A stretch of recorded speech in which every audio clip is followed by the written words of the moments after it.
Je vous remercie d'avoir pris le temps de répondre à ce questionnaire. Et comme promis, je vous offre la vidéo dans laquelle je vous explique comment financer votre formation d'anglais sans dépenser le moindre centime. À tout de suite.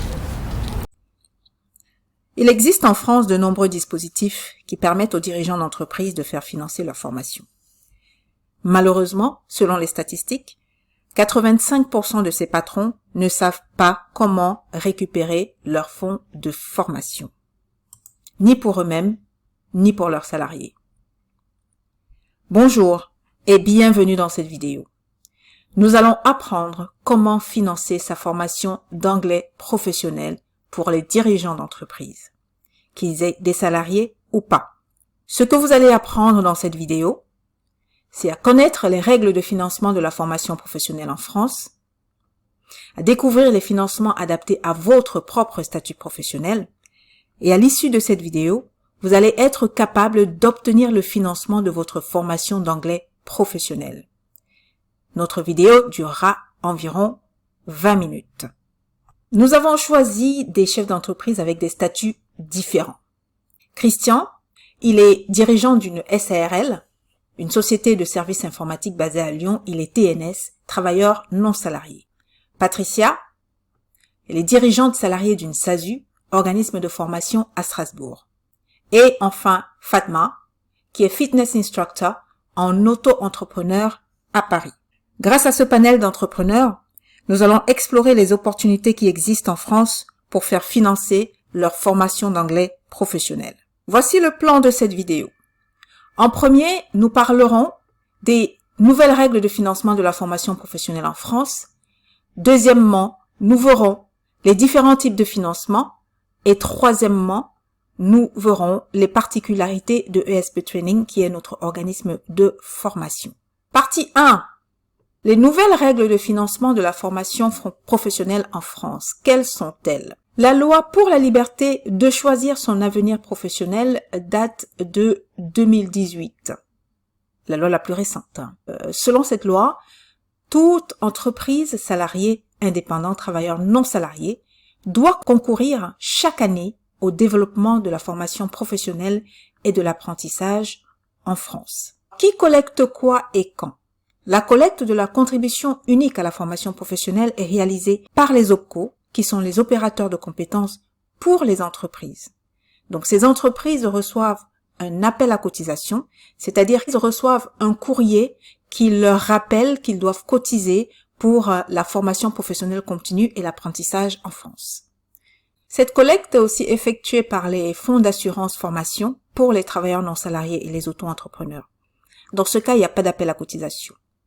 Et la contribution évolue entre 96 et environ 100 euros et elle est directement inclue dans les charges. La collecte s'effectue au 1er mars pour la formation professionnelle continue et avant le 31 mai pour la taxe d'apprentissage. Nous avons choisi deux modèles à vous présenter. Le premier, c'est la contribution formation entreprise pour les entreprises de moins de 11 salariés, ce qui est le cas de ESP Training. Voilà. Nous avons envoyé donc cette contribution à notre OPCO qui est Acto Réseau Opcalia. Et cette contribution devait être faite avant le 1er mars 2020.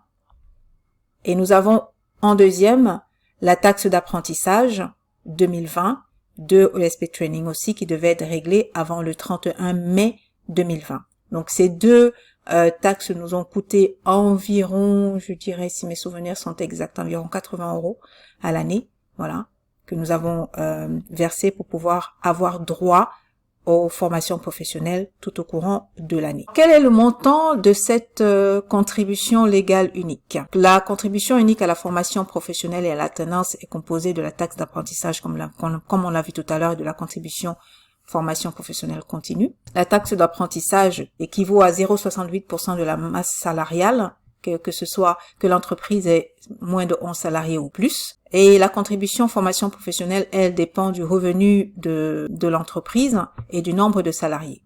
Donc elle est à 0,55% pour les moins de 11 salariés et à 1% pour les entreprises de plus de 11 salariés. Que finance la contribution unique pour les entreprises? Donc cette contribution unique que vous avez vue tout à l'heure, finance plusieurs dispositifs. Elle finance le plan de développement de compétences, qui était avant le plan de formation pour les entreprises, est financé uniquement pour les entreprises de moins de 50 salariés et il est géré par les OPCO. Elle finance aussi le compte personnel de formation ou le CPF qui est géré par la Caisse des dépôts et de consignation. Elle finance d'autres dispositifs que sont par exemple le dispositif relatif aux demandeurs d'emploi ou alors le dispositif d'alternance. Pour aller plus loin dans la connaissance de nouvelles règles de financement de la formation professionnelle en France, je vous invite à visiter les sites que voici, travail-emploi.gouv, éducation.gouv.fr et mon compte formation.gouv.fr. Dans la deuxième partie de cette vidéo, nous allons voir les différents dispositifs de financement auxquels peuvent avoir accès les entrepreneurs que nous avons choisis en fonction de leurs différents statuts. Alors, nos dirigeants ont plusieurs options. La première option, c'est le financement via le CPF. Nos 3 dirigeants peuvent faire financer leur formation d'anglais en tant que particulier. Qu'est-ce que cela veut dire? Et qu'est-ce que le CPF? Le CPF, c'est un compte personnel de formation qui permet d'acquérir des droits à la formation professionnelle et qui est mobilisable tout au long de sa vie professionnelle. Le CPF est entré en vigueur en janvier 2015 et il suit chaque personne de son entrée dans la vie active jusqu'à sa retraite. Ce nouveau dispositif de financement public de formation continue a pour objectif de renforcer l'employabilité et de sécuriser le parcours professionnel. Le CPF a beaucoup évolué depuis son entrée en vigueur en 2015. Depuis 2018, les travailleurs indépendants, donc comme Christian et Fatma, ceux qui ont des professions libérales ou des professions non salariées, les conjoints collaborateurs, par exemple, peuvent faire financer leur formation d'anglais professionnel par le biais de leur CPF. Et depuis 2019, aussi depuis janvier 2019, les droits au financement acquis dans le cadre du CPF sont désormais décomptés en euros et non plus en heures. Et chaque euro de CPF peut être dépensé librement par son propriétaire. Donc, quelles sont les étapes à suivre une fois que nos entrepreneurs ont décidé de faire financer leur formation via le CPF? La première chose à faire, c'est de pouvoir créer un compte CPF. Ensuite, ils doivent trouver la formation de leur choix et enfin, s'inscrire à cette formation. Comment donc créer son compte CPF? C'est très simple. Vous allez sur le site www.moncomptegouv.fr, vous allez sur créer mon compte et une fois que vous allez cliquer sur créer mon compte, vous allez devoir remplir un formulaire qui est assez simple à remplir. Vous devez avoir besoin bien sûr de vos noms, prénoms, mais aussi de votre numéro de sécurité sociale, etc.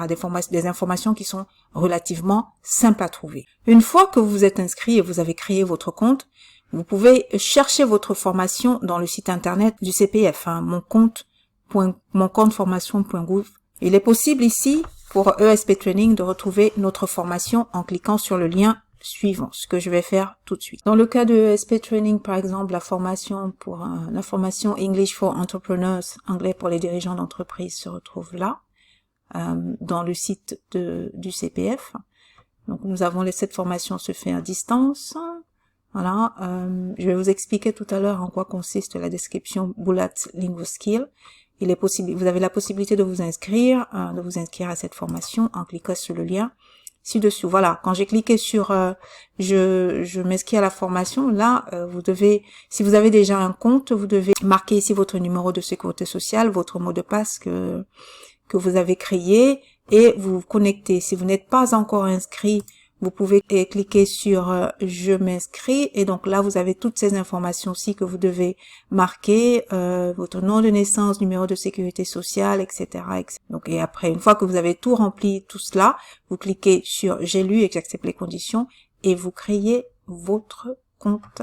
Voilà. Alors l'application CPF, depuis novembre 2019, le gouvernement a révolutionné l'accès à la formation en lançant une nouvelle plateforme d'accès au CPF, ce nouveau service public de la formation professionnelle qui est 100% digital et qui est accessible donc à l'adresse que vous avez vue tout à l'heure, mais qui a aussi une application mobile. Donc vous allez sur Google Play ou Voilà, vous pouvez télécharger cette application et il est devenu très très simple aujourd'hui de pouvoir vous former depuis votre téléphone mobile. Comme nous l'avons expliqué dans la première partie de cette vidéo, les entreprises telles que celle de Patricia versent une contribution à la formation professionnelle et à l'apprentissage à un OPCO à destination des salariés. La deuxième option que nous avons donc pour les dirigeants d'entreprise que nous avons sélectionnée est celle du financement via l'OPCO.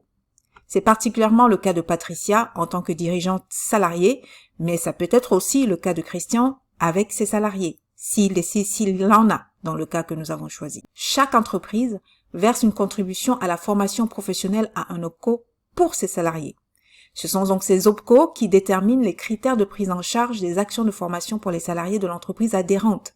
C'est le cas de Patricia. Vous pouvez contacter votre OPCO pour connaître le montant de financement. Nous le rappelons ici, il existe un appel à cotisation pour les entreprises. Donc chaque entreprise reçoit un courrier un courrier ou un email pour leur rappeler qu'il faut cotiser, contribution de la formation professionnelle ou alors à la taxe d'apprentissage. Cette contribution finance le dispositif de plan de développement de compétences pour les entreprises de moins de 50 salariés.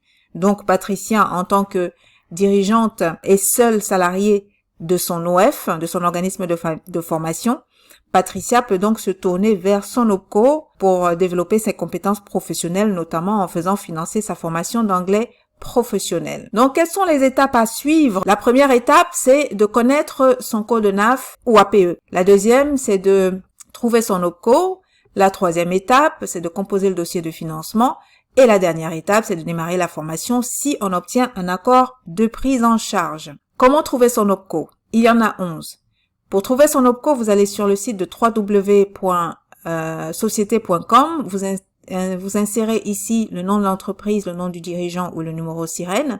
Et donc, une fois que vous aurez inséré ces informations, on va vous donner le code NAF de l'entreprise, le code APE de l'entreprise.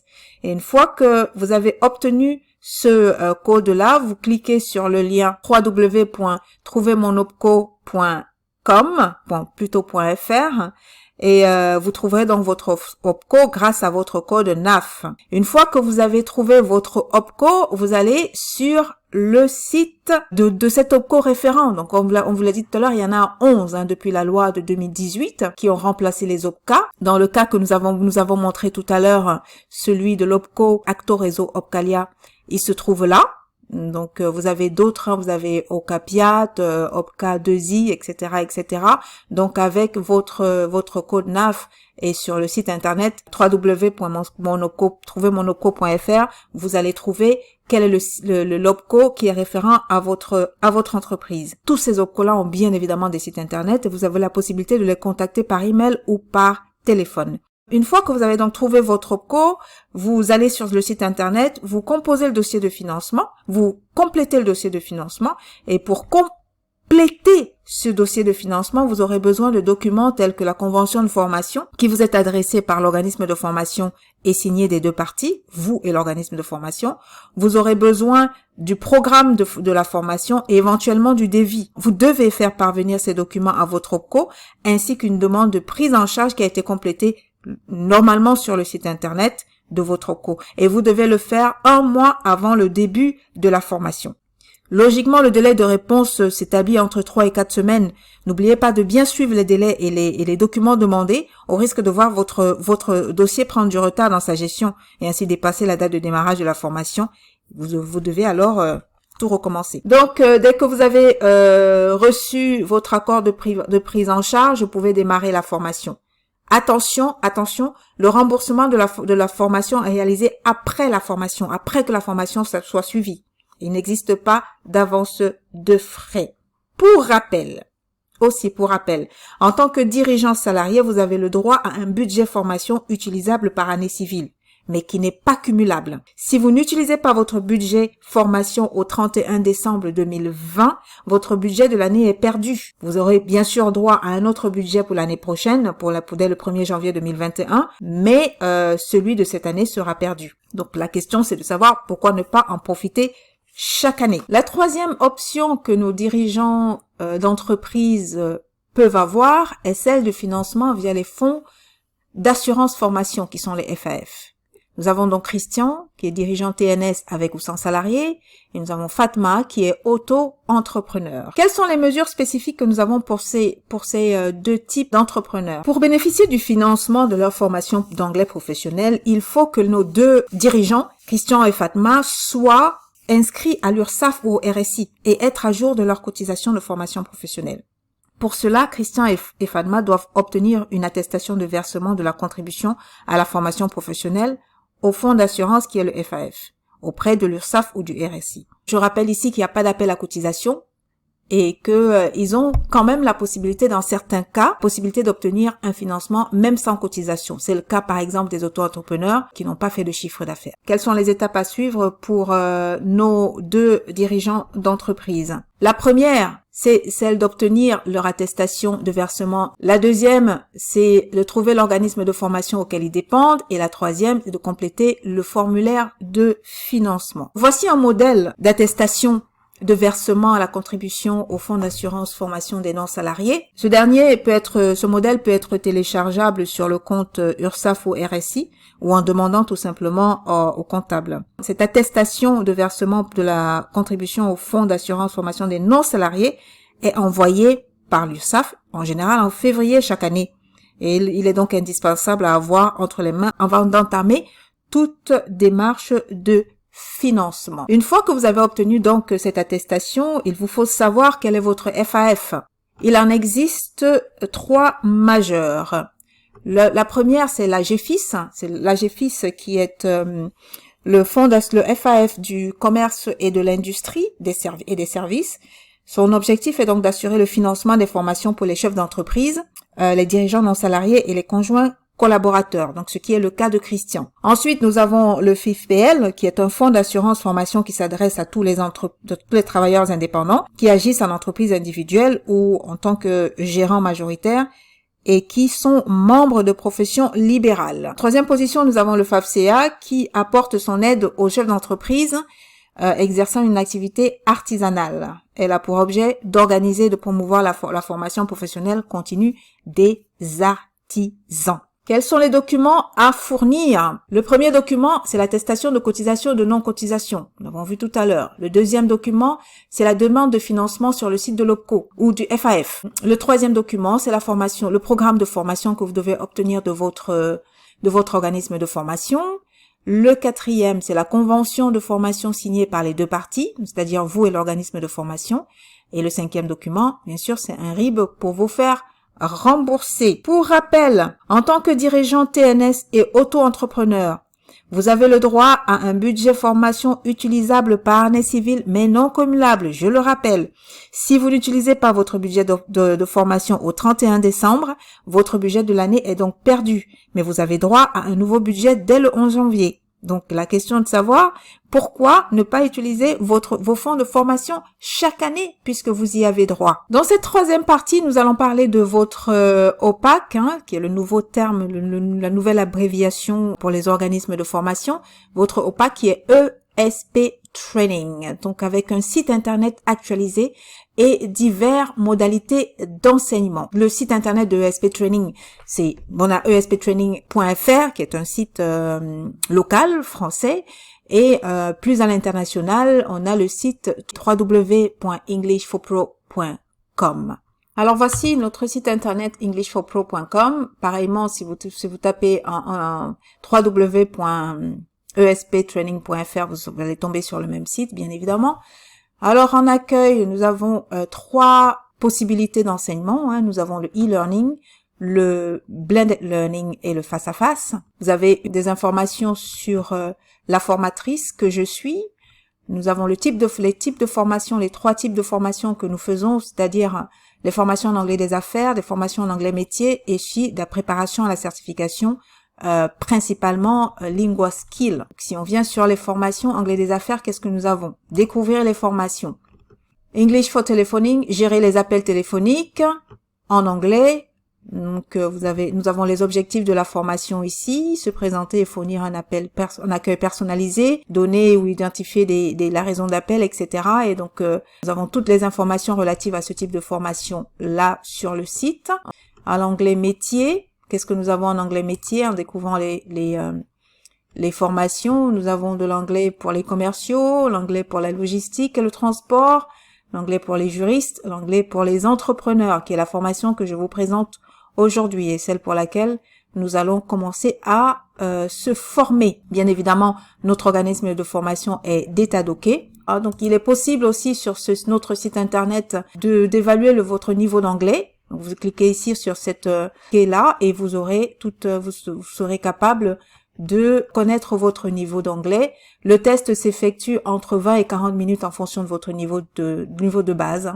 Voilà. Donc, nous avons nos tarifs et vous avez aussi la possibilité ici de nous contacter pour avoir la moindre information, vous avez notre adresse email, contact@englishforpro.com, notre numéro de téléphone. Voilà les informations que vous pouvez avoir sur le site internet ESP Training. Notre organisme de formation offre des formations certifiantes et cela est une condition d'éligibilité aux demandes de financement que nous avons mentionnées plus haut. Par exemple, nous offrons des formations certifiantes TOEIC et des formations certifiantes LinguaSkill. Vous pouvez avoir toutes les informations relatives à ces certifications sur le site francecompétences.fr. Ce qu'il faut retenir pour financer votre formation d'anglais. Vous devez savoir quel est votre statut professionnel. Vous devez trouver votre organisme de financement. Vous devez mettre en place la procédure de financement. Une fois que vous avez mis en place votre procédure de financement, vous obtenez votre attestation de prise en charge et vous pouvez démarrer votre formation d'anglais appliquée avec ESP Training. N'oubliez pas de profiter de votre budget pour apprendre ou vous améliorer en anglais professionnel. Il est perdu si vous n'en profitez pas chaque année. Je vous dis à vous de jouer pour pouvoir atteindre le niveau B2 qui est ce niveau minimum qui va vous permettre de parler anglais sans blocage et avec assurance. Si vous avez la moindre question, la moindre interrogation, n'hésitez pas à nous contacter à ce numéro de téléphone ou alors par email à contact@englishforpro.com. N'hésitez pas, nous serons là pour répondre à toutes vos interrogations. À très bientôt. Voilà, la vidéo est terminée. J'espère que vous avez compris quels sont les mécanismes de financement de la formation professionnelle en France. N'hésitez pas à faire valoir vos droits. Quant à moi, je vous dis, speak to you soon. Au revoir.